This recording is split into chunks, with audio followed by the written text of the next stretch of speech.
I recently had a comment on one of my videos that said, and I'll read it here and put it on the screen for you. I'm poor, need to figure out some income like yours, rentals. Short to the point, didn't use a lot of extra words, but it got me thinking, it's been a while since I've actually done a video on this channel about how to actually reach financial independence. That's really where this channel started when I first retired and I moved down to the Virgin Islands and I found myself with a lot of extra free time on my hands. And so I started thinking, you know what, I should start a YouTube channel to show everybody exactly what I did so they can repeat my steps and retire early and move to a beautiful Caribbean island. Here is a picture of me snorkeling in front of Epstein Island. I'll pop that in here for your viewing enjoyment. But just like every new YouTuber, I had 0 subscribers when I started out. None of my friends and family were interested in what I'm saying. And so I was and also I wasn't very good at it. My background wasn't good. My camera wasn't good. I just got a brand new microphone. This is the first video with my new microphone. So hopefully it sounds better than ever. But I didn't have a lot of subscribers. I didn't have a lot of viewers, and not a lot of people saw those videos. I was trying to teach people how to buy one house every year. And so you have enough income from the rental properties to cover your expenses and become financially free. And that has got a little bit more difficult to replicate what I've done over the years as prices have gone up, as interest rates have gone up. So it got me thinking, what is my honest advice about how you can still reach financial independence today in this environment, in the world today, in the world that we live in? If someone just said, Jeff, just tell me how to reach financial independence, that's what this video is going to do. I felt like after making those videos for about 2 years, I kind of said everything that there was to say on the subject, and I just started to feel like I would be repeating myself if I kept making those videos, which when I look back now, I look at somebody like Dave Ramsey, who for decades has been getting up and going to work and saying the exact same thing. Don't have any debt, use the debt snowball. And then the next day he gets up and he goes to work and he says, don't get any debt and use the debt snowball. And millions of people watch him. So maybe I should have just been droning on and on about the same topic, but it wouldn't have been fun for me. I've progressed the channel a little bit more to talk about the mindset of reaching financial independence and the thought process of getting to financial independence.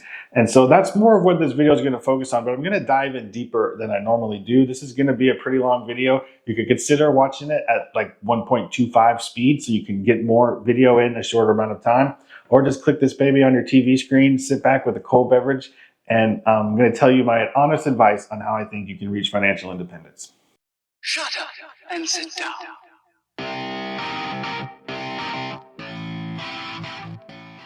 Just in case you're new here, this is the Retire Mentality. I'm Jeff. I want to change your mind and your mentality about how you think about retirement.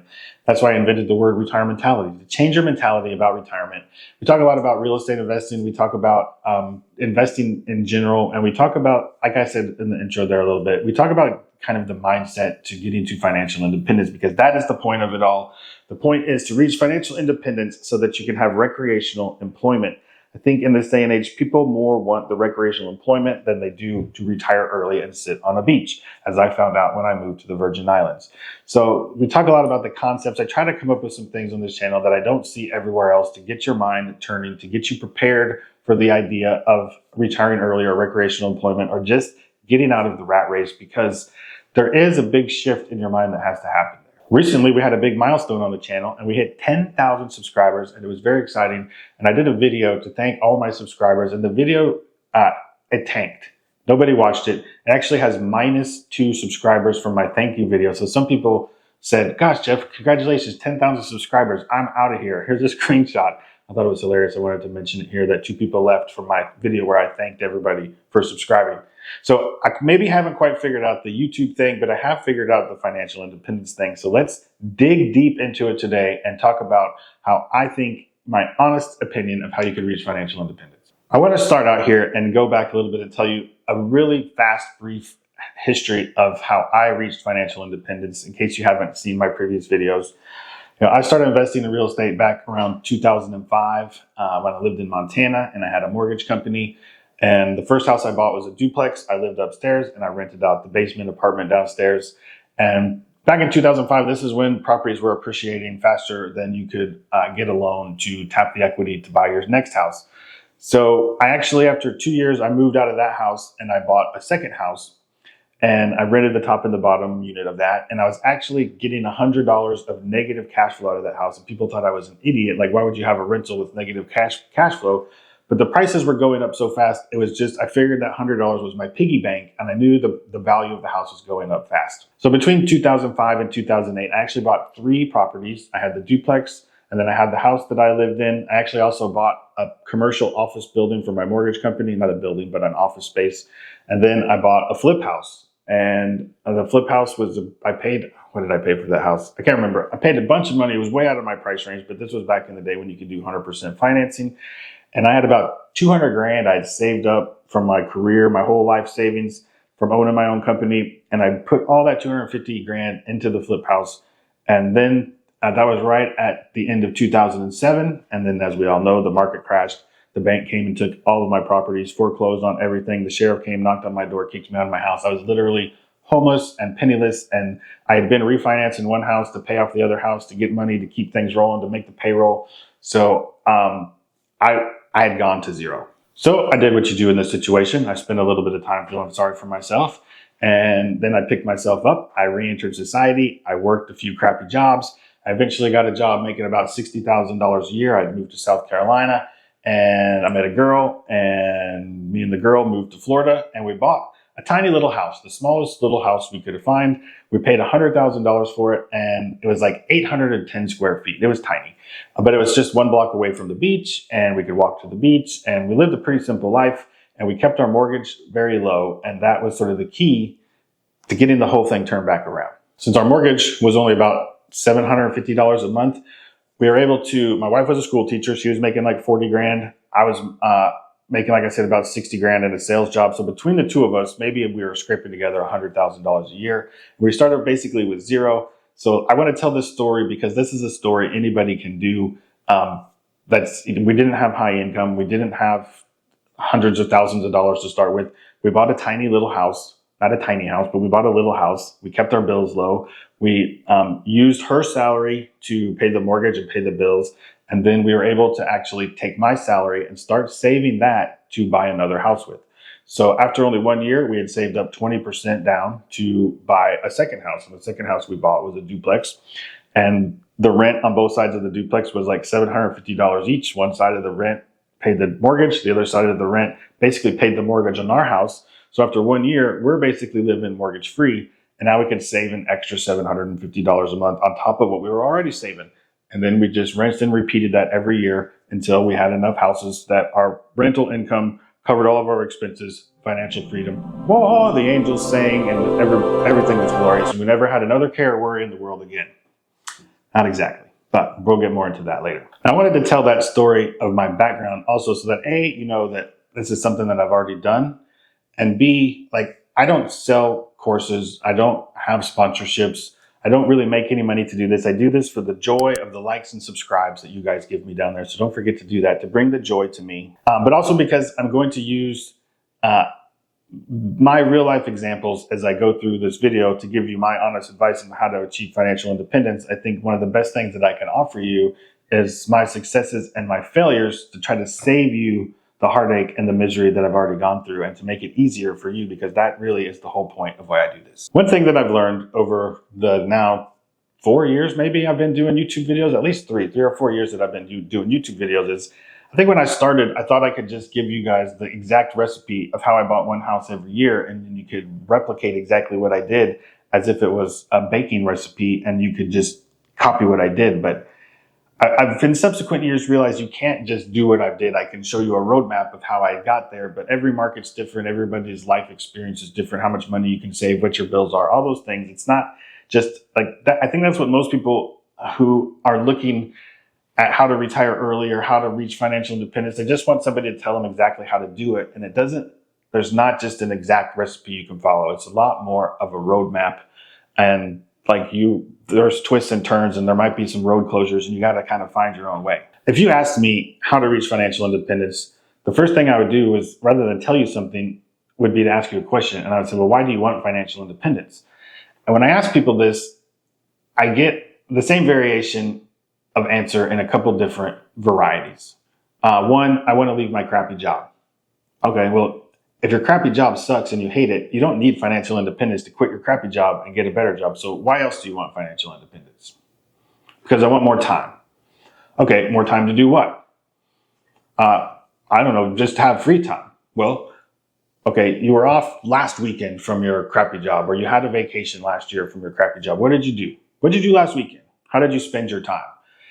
Would you spend every day like that for the next 20 years if you had that time freed up? Like, you got to really think about, why do you want that time? So the point is, you got to know why you want financial freedom or financial independence, because if you don't know why you want it, eventually you're going to get there. I have faith that you're going to get there. And when you get there, you have to know what you're going to do next. And this is one of the big mistakes that I made.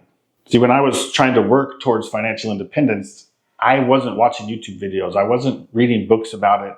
I wasn't listening to podcasts about how to do it or how to invest in real estate. I just knew like that's what I wanted to do. I'd never heard of the FIRE movement.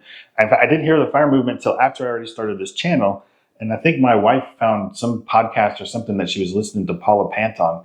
And she's like, oh my gosh, you got to hear about this FIRE thing. This is a great acronym. This is like what you're trying to do. So that's how I actually learned about it. Okay, so let me tell you about how I screwed this up so that you don't have to. So I've got a huge bag of mistakes that I can reach into and grab out multiple examples, which I'll use many today.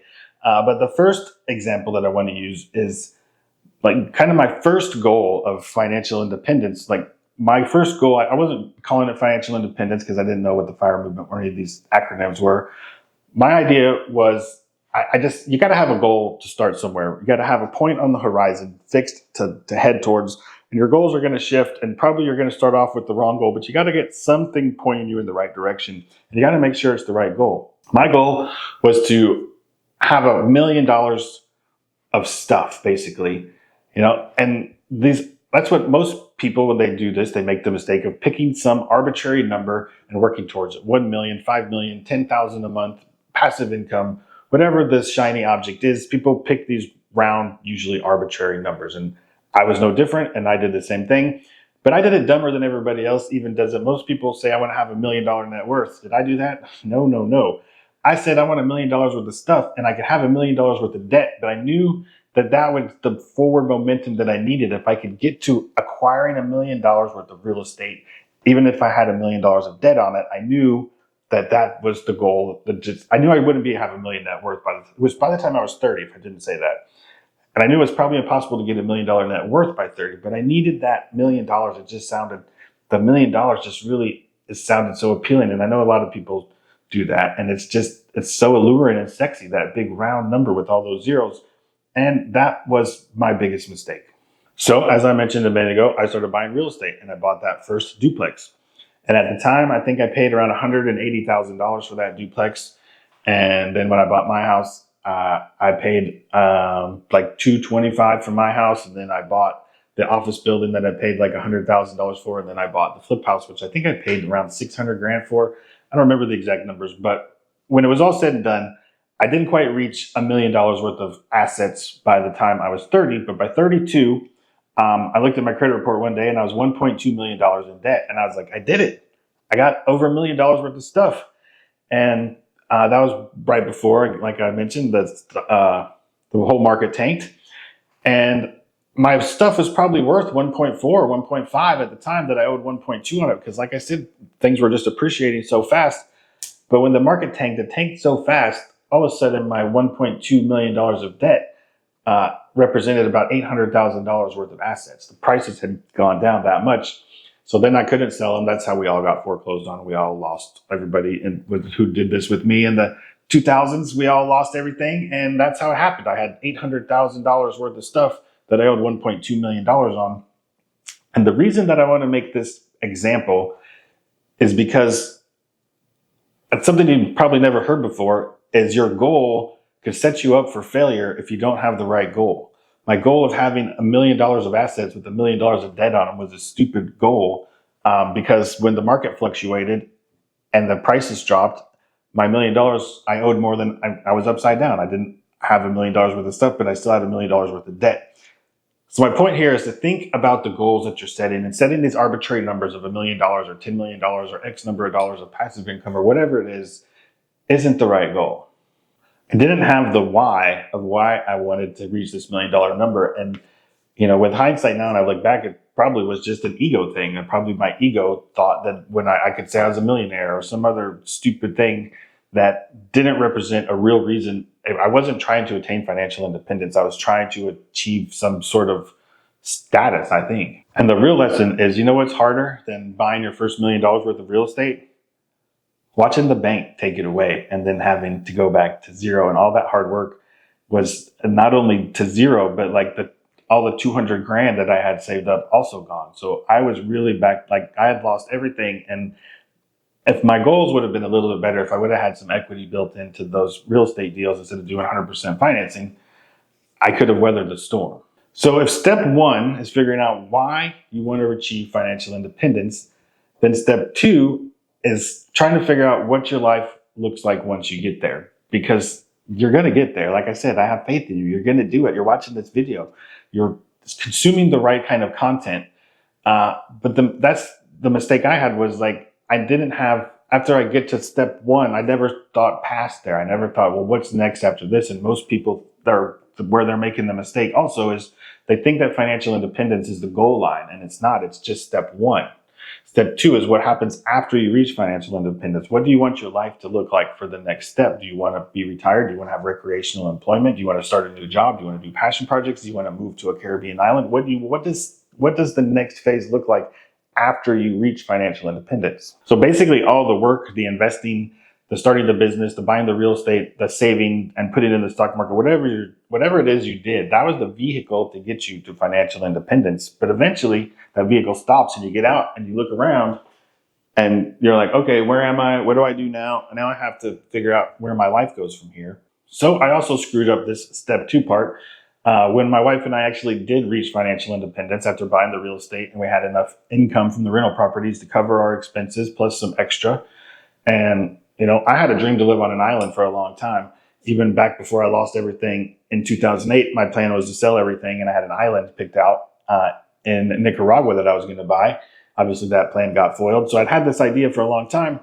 And one day my wife came home from school, and she's a school teacher, as I mentioned, and she just decided that she kind of had a bad day at work. My wife is from Spain. She never thought she'd live in America for this long. And she said she needed to change the scenery. And I was like, well, you let me do enough crazy things. I guess it's your turn. So she put out resumes and we went down to the Virgin Islands, and she was going to keep working and I was going to be retired. And she wasn't ready. She just still wanted to work. So she didn't care how much money she made down there. And so we headed down to the Virgin Islands. But what I failed to do in this dream of reach financial independence, move to an island, was think about what do I do when I get to the island. So we moved to an island where I don't know anybody. I don't have any friends. I don't have a job. I don't have anything to do. The wife is going to work every day. And I would find myself sitting in the house like, guess I'll go sit on the beach again by myself today. And I didn't think about what I really wanted my life to look like after financial independence. I just thought financial independence was the goal and everything else would work out. But come to find out, you still have to live your life every day. While you're trying to figure all these things out, because the more time you spend planning this out, the faster you can achieve the goal of financial independence. But the better direction you have for your life. You have to just sort of be like a 2-year-old. I want financial independence. Why? So I can leave my crappy job. Why? So I can have more time. Why? To do what? So I can move to a Caribbean island. Why? To do what? You have to just keep asking yourself why. And eventually, when you figure all those things out, you'll map out what you want your life to look like. And that, my friends, is how you get to step 3. So step 1 is figuring out why you want financial independence. Then step 2 is figuring out what you want your life to look like after financial independence, so that you could go to step 3, which is figuring out how much that life after financial independence costs. Because I didn't do step 2 very well. I didn't know how much my life in the Virgin Islands would cost. And it turns out it costs about twice as much as what it costs here in Florida. So it's hard enough to go from the mindset of saving and investing and grinding and hustling and working hard and putting all the money into the bank to not working and to only spending and not having anything coming in, having money only going out, and then have the money going out be twice as much as what you're used to when you were working. It's hard for the brain to wrap itself around that idea. So the point here is that by looking at what you want your life to look like, maybe you want to move to a Caribbean island where things cost twice as much, or maybe you want to move to Mexico where things cost half as much, or maybe you want to move to Thailand where things cost 80% less, or maybe you want to stay right exactly where you are because you have kids or grandkids or whatever, maybe you want to play golf every day. You got to figure out what those expenses are, figure out what that cost of your life looks like so that you can financially prepare for that. I know some people watching this might be 20 years away from retiring or reaching financial independence, and some people might be 1 year away. And the goalpost is always going to move, and it's always going to change, and your goals are going to change, and maybe even how you see your life is going to change. But the more you can sort of narrow down what you want your life to look like and figure out how much it's going to cost, then that is how you determine how long you're going to have to work. The biggest mistake I see most people making with their retirement planning is, again, the shiny number, the arbitrary number, the round number mistake of, I need $1 million, I need 2.4 million, I need 10 million, I need X number for the 4% rule. And if they're looking at the 4% rule, that's okay. But I think people are shocked when they see like $1 million only gets you $40,000 pre-tax. And most people don't want to live on $40,000 in retirement. The problem with saving up the big pile of money is that if you don't know what your life is going to cost, you just have this thing, I need $5 million before I can retire. And then what you have to do is you have to fit your life into how much income you can draw off of that, instead of figuring out how much income you need to live the lifestyle that you want to have. When you do it the reverse way, the way that I'm proposing, and you figure out, okay, this is what I want my life to look like this, and that life costs X amount of dollars, then you can engineer how much income you need to pay for that lifestyle, instead of saving the big pile of money and then making your life fit into that. I hope that makes sense the way I'm describing it. One of the biggest hurdles people have when thinking about retirement or getting out of the grind, whatever you want to call it, is, and especially if you're saving up this big pile of money over here, and you don't know what your life costs over here, you get stuck in this repeating circle of, you know what, I'm just going to work one more year. You know what, I'm just going to buy one more house.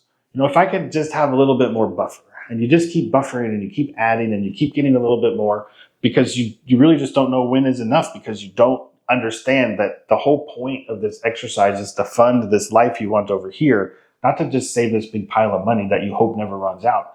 It's easier to figure out when you know what your life looks like.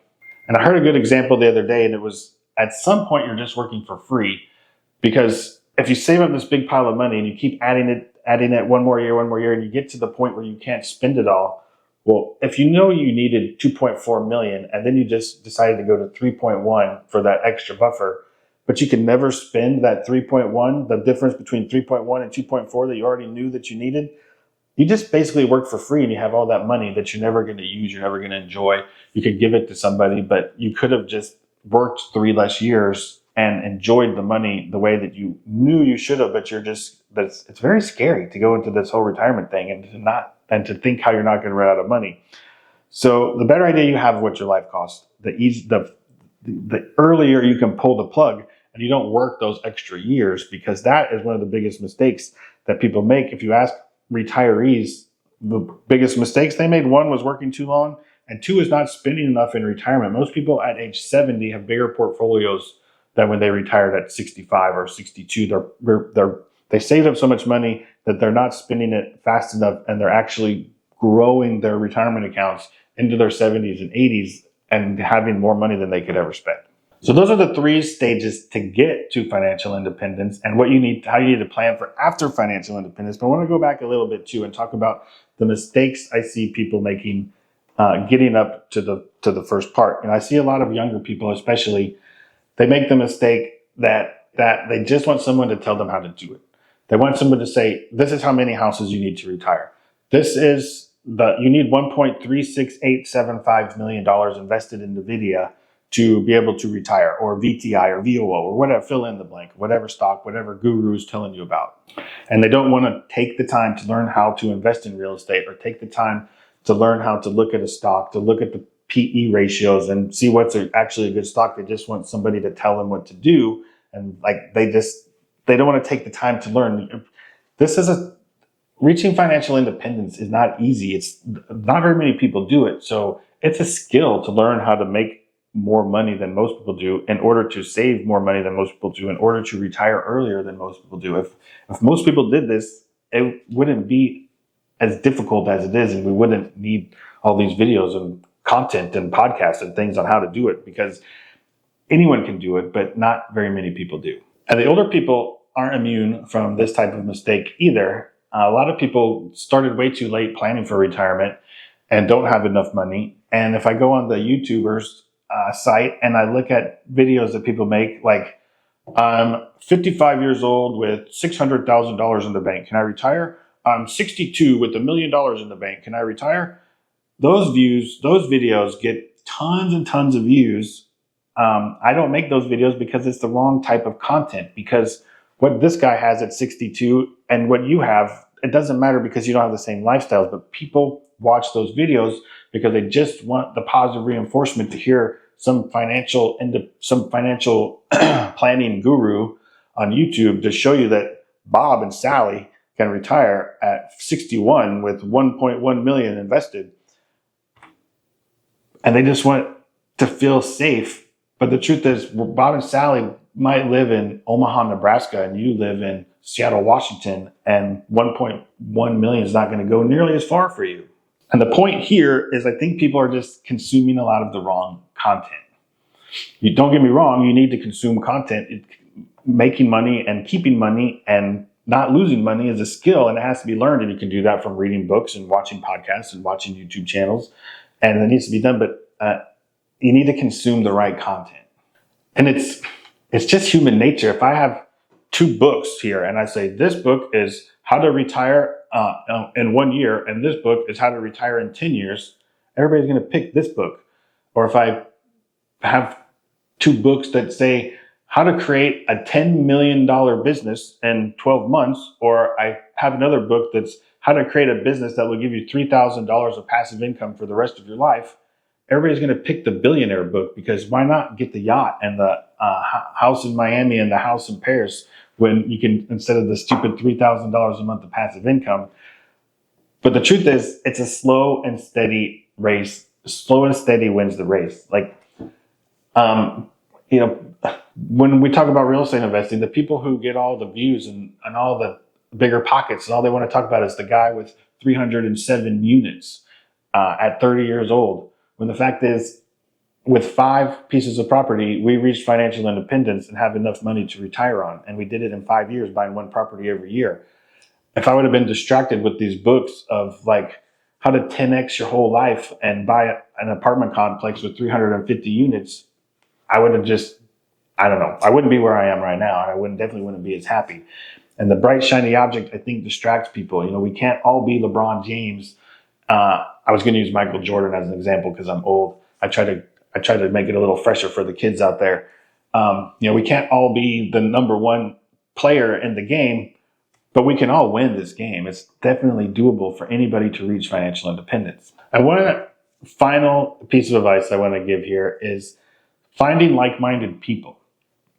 And that doesn't sound like it should be that hard, but it really is hard to find like-minded people who are looking to do financial independence or retire early or recreational employment.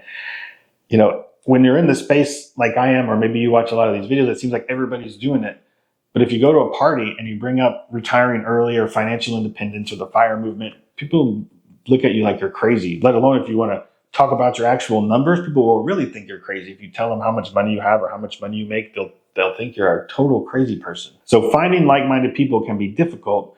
So a lot of times you have to do it through the internet, through forums that you could join in Facebook groups. I have a Facebook group, a private one that I was going to start. I never really did anything much with it. You can leave me a comment down below if you want. I'll send you a link to that, and we can maybe try to grow one and see if people are interested in doing that. But bouncing your ideas off of people when you're doing these things, looking at different investments, or just need a little bit of encouragement, can be good. But it's more than just like-minded people, on the internet. They say also that your income is the average of the 5 people that you hang out with. And I think there's probably some truth to that. When I played tennis in high school, I dated like the number 2 tennis player in Texas at the time. And I was I was a mediocre tennis player, but when I played against her, I always played better because she was better than me and she elevated my game. And it's the same in life. If you hang out with people who are doing a little bit better than you, it's going to make you be better also. You might have to have a few people behind you because you can't always just have people better than you or they'll kick you out of the group. So you got to be keeping up with them. But I think those are important concepts to think about. I want to tell a story here.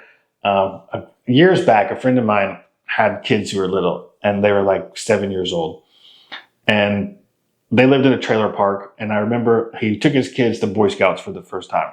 And I asked him how it went. And he's like, all those, it was just a bunch of rich kids. And I didn't want my kids hanging out with them. And a few years later, his kid was hanging out with some friends in the trailer park and one of them got shot. He's fine. He lived, but I just always thought back to the point of that he didn't want his kid to hang out with kids that had money and they never moved out of the environment they were in. And one of his kids got shot because of it. And it just makes me think that who you hang out with is a big deal. And having like-minded people to hang out with makes you want to do better with your life. And consuming the right content is going to keep you on that path and hanging out with the right people and having the right mind. A lot of this is mindset that you can do it and getting encouragement and just figuring out the correct path as we talked about in this video. If you look at the statistics of what people actually have saved up, you always hear that 28% of the people don't have $400 saved up for an emergency. But if you look at how much people have saved for retirement by age, the numbers are really low. And if you look at the statistics of how many people actually retire early, the numbers are really low. So the retire early club is really a pretty small club. And I don't think it gets like the amount of attention really that it should, or people don't like look up to it like being the best in your business, because anybody really can do it and you can do it. And I did it starting from negative $1.2 million and having everything taken away. The FIRE movement got a lot of attention, I think like 2 years ago, and it seems like it's kind of fizzling out because I think the retire early part is the sexy part they were selling. But I think a lot of people just saw like it's too hard, and they were showing all this deprivation of people that saved 96% of their income and lived on ramen noodles and lived in the back of their pickup truck so that they could retire at 38 years old. I think they sort of sold it the wrong way. The financial independence isn't the sexy part, but it's the important part. And then the recreational employment can come after the financial independence. But just getting to that financial independence so you can have the choices to do whatever you want, that is the key. And this is my honest advice on how you can reach financial independence. I hope you liked the video. You know, life is short and you have to have fun along the way as well. So don't be too frugal. Don't hustle and grind too much, especially in your 20s and 30s, so you can retire by 40. You know, slow and steady wins the race. And, you know, retiring early can mean at 50 or at 45 or at 60 is still retiring early. Most people don't retire until they're 65. So have fun along the way. Don't waste your youth to save money for your old age, because you got to have the journey is...